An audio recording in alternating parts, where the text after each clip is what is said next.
চাকরি দেবো।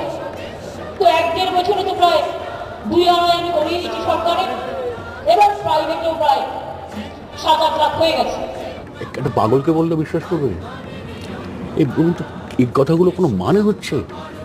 8 লাখ 10 লাখ সবাই সেই প্রাকের বমি হয় না, হয় না, জানতে পারো না।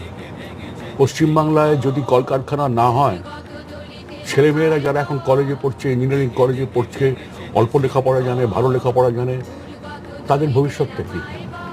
তো শুধু সিপিএম তৃণমূলের ব্যাপার না।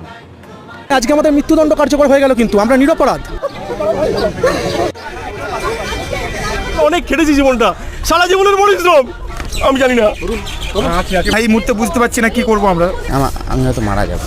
আজকে আমি আমার পাড়ায় ঢুকতে পারবো না, সবাই বলবে দেখো চোর এসছে। খুব মানসিকভাবে বিধ্বস্ত। এখানে জন্মানোটাই আমাদের ভুল হয়েছে।